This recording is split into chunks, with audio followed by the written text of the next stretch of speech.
What's going on, guys? Back at you with another video. All of Us LLC junk removal. If you are in the Northeast Atlanta metro area and you need junk removal, definitely consider giving me a call. The number is 470-590-6060. Give me a call, see if I can help you out. So here's the thing. You see the title of the video and it's message to customers, and I'm just gonna jump right into it. You see, unless you are in this business and unless you know about, some of the things that go into this business with junk removal, please hear me clearly when I say this to you. All right? And I mean this respectfully. Unless you know what's going on with this business or what it takes to do it, you are not in a position to tell me how much it should or shouldn't cost. And I mean that respectfully. You are in a position to give me your opinion and your concerns based on your budget and everything like that, because I totally understand that.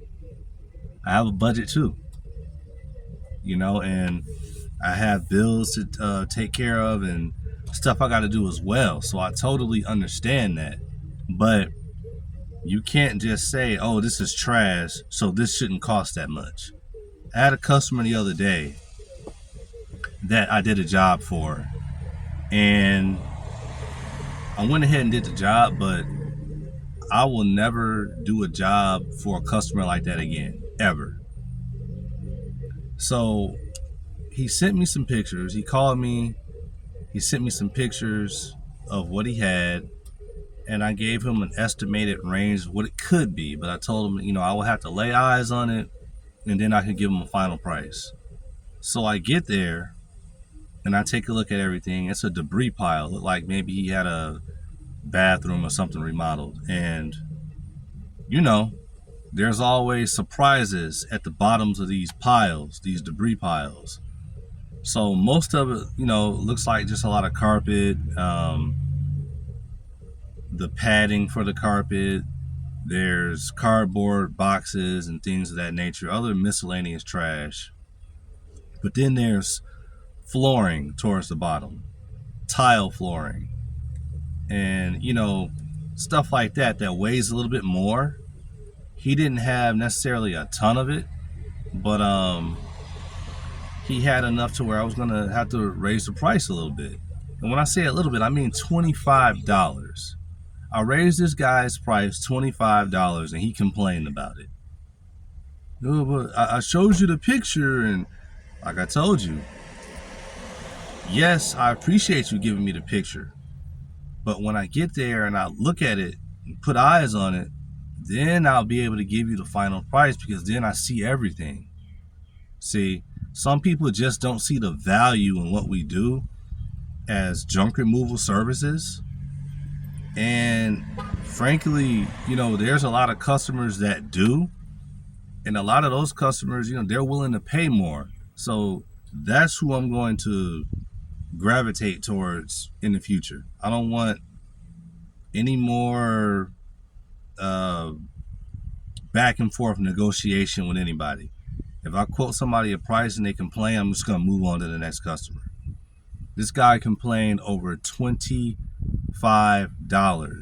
and he says, why does it need to be $25 more for junk? This guy had a pile of debris. I don't know how high it was, but it was a pile, and I'm able to turn that pile into a smaller pile inside of my trailer and pack it all in. He didn't even think I was going to be able to get everything inside of my trailer. He's like, are you sure your capacity, like your trailer capacity, is going to be able to take care of this? I'm like, yeah. I break it down, I fit everything in there, no problem. But he complained over $25. You see, a job that took me hour and a half, couple hours, because I take my time when I do these jobs because some things have nails in it and stuff like that. And I don't want to just rush in there and hurt myself, right? So something that takes me an hour and a half, 2 hours to do would have taken that guy all day, I'm sure. It would have taken that guy all day, and he doesn't have the experience that I have to be able to break down certain things and to flatten everything out and to fit everything into a trailer, right? So that's what you're paying for. He didn't have to go rent a truck and break all that stuff down all day and then haul it away and go pay at the dump. I did all that and I took it away for him. That's a convenience. That's what you pay for. And I know how much stuff costs to dump. Whenever I pull my truck up to the scale, when I go to the transfer station and it weighs, I weigh it in and I see how much it weighs on the scale, I already know about how much I'm going to pay. Because when I come back after I've already unloaded everything and I weigh out to leave, when they give me that price, it's not negotiable. The price is the price. If it's $70, $100, that's the price. I can't negotiate on that. So I'm not going to let customers really negotiate with me too much anymore. You know, if $25 is going to be a problem for somebody, I'm just going to walk away next time. Now, I did the job. It was a full load job. I got full load money and all that, but it's not that. It's just the principle of it. If you don't see the value in what I do, I don't want to work for you. Period. Those customers are not useful for me. Like, doing a job for a customer like that, I don't even ask customers like that for reviews. I only ask certain customers for reviews because when I ask for a review, I ask for a 5-star review. And the customers that actually give me reviews give me 5-star reviews, which helps my business. But a customer like that, I'm pretty sure that after I did all of that good work, this is one of the best packing jobs I've ever done. I was able to condense that junk and get it in my trailer, and it wasn't even sticking up above my the walls in my trailer. I packed that one good. I'm getting so much better at this as I go along. But if you're not going to see the value in it, I can't deal with a customer like that. I'm just going to walk away next time, because a customer like that, like let's say I asked him for a review, he'd probably go on there and not leave 5 stars. And then he'll say, well, the price should have been lower, when he doesn't even know what the price should have been because he's not educated in the junk removal market and how much things actually cost. I had to explain to him, Mr. Customer, if you call 1-800-GOT-JUNK, College Hunks Hauling Junk, Stand Up Guys Junk Removal, Junk King, if you call these services, they're going to charge you at least 50% more than what I'm charging you, and they probably will charge you double what I'm charging you. I'm able to give you a pretty good price, and when I quote that price, it's always a good price compared to the competition. So I had to explain this to him. I told him how I got into junk removal. I used 1-800-GOT-JUNK a while back, and they took away not even a full couch. It was a love seat, a chair, and an ottoman. And they wanted to charge me over $360 for that. Ended up negotiating with them. They took the stuff for $250, right? So prices like that, I explained to him, look, that was 3 items that they took away, and I had to negotiate from 300 and over 360 down to 250, right? So I told him, I said, if you were to call one of those services to take away what you need to have hauled off here, you're getting charged double, dude. At least 50% more. So I don't know. He didn't even look like he believed me when I was talking to him. But I wish people would actually do the research. That way they will know. You don't have to take my word for it. Do the research and you'll know that these things cost a lot more than you think they do. Like don't sit here and tell me, oh, for junk, this shouldn't cost this much if you don't even know. Because he didn't know. If he knew, he would have never complained when I told him it was going to be $25 more, because he would know, well, if I go to the big guys, I'm probably paying a lot more for this easily. So for that reason, there's going to be some changes. There's going to be a lot of changes, actually.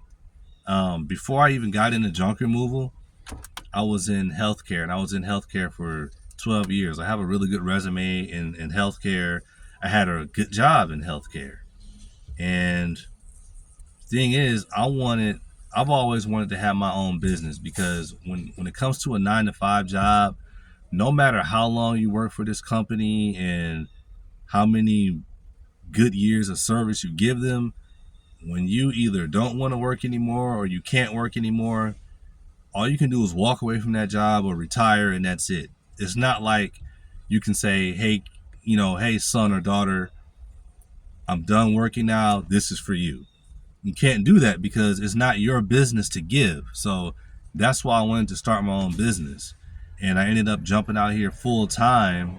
I had a scheduling conflict with my job. And so I knew it was going to be time to step away. Plus, it's good to step away from a job sometimes, because if you go back and make more money. Like in healthcare, if you work for a company for a long time, and this is probably for a lot of other industries as well, you work for a company for a long time, it's probably good to break away and come back, or try to get a promotion, or try to go to another company that has a similar position. Because let's say like me, when I started working at the last place that I worked in healthcare, it was in 2017. That was before the pandemic. That was before all of the craziness with inflation. So worked there for like 6.5 years, right? So that means that at some point, people that had the same years of experience that I had coming in the door were probably making more money, because I had been there for 6 years getting the small incremental like raises over time. When you get a raise at a job, it's like 48 cents, 60 cents, stuff like that, 50 cents. Meanwhile, inflation's going crazy and all this stuff's going on. So years later, while I've been getting these small incremental raises, that means that someone's going to come in the door and negotiate a nice rate of pay because of what's going on in the current market. So the longer you work for a job, especially when you're getting paid hourly, you kind of slip behind the 8 ball, just getting those small raises. So, but anyway, I had a decent job in healthcare, and I actually interviewed for the same job recently. So here's what I'm thinking.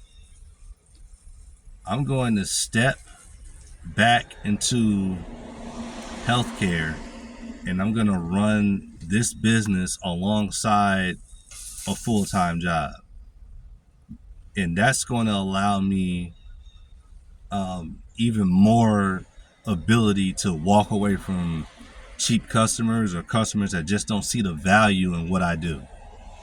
That's going to allow me to do this, because I'm honestly I'm sick of these customers like that. I'm going to go after a certain type of customer to get a certain amount of money for my jobs. And if a customer isn't willing to pay or doesn't have it, then they're not my customer. And that's just how I'm going to approach things moving forward with junk removal. And what that's going to do is I'm going to have less customers, but I'm going to make more money. I'm going to go from being the guy trying to run around and do 6 jobs to the guy that does 3 jobs and makes the same amount of money. That's where I'm headed with this.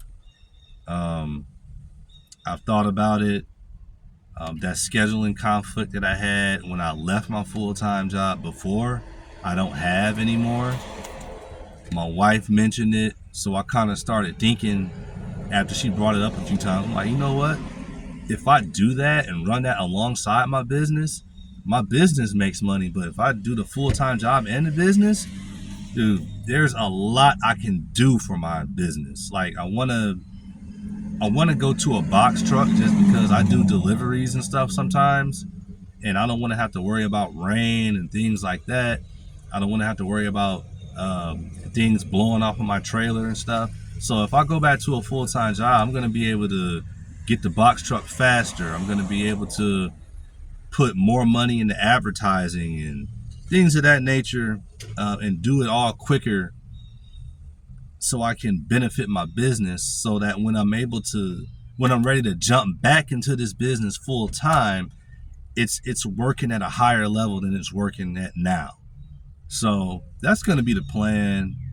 I'm not going to quit junk removal just because, like I said, the job stuff, that's cool, but I don't own that place. I own this. So understanding ownership and how valuable it is, this business isn't going anywhere. I'm just going to be even busier because I'm going to be doing a full-time job alongside this and making more money, but also being able to put more money into this business to help it grow to a point where I can step away and stay away and not have to go back, right? Right now, I put money into advertising and stuff like that, buying yard signs or whatever and doing different things, but it's just when you have a full-time job, it's just extra money, and I can boost it up even faster. So with that said, man, all you new guys in junk removal, just remember to get what you're worth, and don't be afraid to walk away from certain customers, because if they don't understand or they don't care to understand what you actually do and how beneficial your service is, then you don't need to be doing jobs for customers like that. Like I said, from now on, I get a customer like that that gives me resistance and starts to get a little bit of an attitude, I'm walking away. I'm walking away. And, you know, going back into a full-time job, if I have to walk away from every customer I get during a week of junk removal and I don't make any money at all, fine, I'll be able to do that because I'll have a full-time gig. I'm going to force myself to figure out a way to target my ideal customer and to get those customers more consistently. That way, when I step away from the full-time job again, I'm gone for good and my business is making even more money. That's what the plan is. So a lot of times, if you want to figure it out, you just got to jump in the fire and figure it out. So this going back to a full-time job is going to allow me to do that. I'm not going to deal with these customers anymore.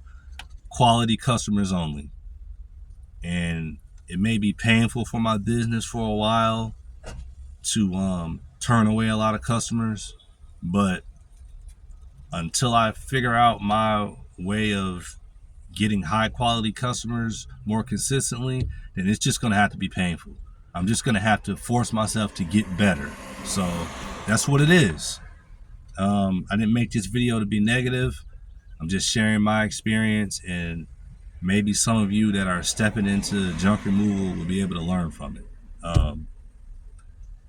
Don't work for these customers, man. You're out here doing the work, 90-degree heat, 30-degree cold temperatures, rain, whatever, and you're out there doing the work. The customer isn't doing it. Don't let them try to tell you how much something should cost. I didn't let that guy do it to me because he still ended up paying what I asked him to pay. But it's just a principle of the whole thing. I'm never going to work for a customer like this again, and I don't even care if he sees this video. I hope he sees it, because I'm a praying man, and this morning I prayed for a lot of things. And one of the things I prayed for is quality customers, and I pray for not so ideal customers not to call me. I literally pray for you guys not to call me. So whenever a man prays for certain types of customers not to call him, that guy's serious. So with that said, I hope you guys are being profitable. I hope you're getting what you're worth. Don't let these customers bully you. You tell them what it should cost. They don't tell you. You're the one that's the professional in this industry. You tell them. So with that said, that's going to be the end of this video. And oh yeah, one more thing for you customers out there. Don't call me at past 6 o'clock on Sunday and say, hey, can you get out here the same day? Don't rush me, dude. You need to make that call 6 hours earlier and make sure you have the money to pay. I'm out. Peace.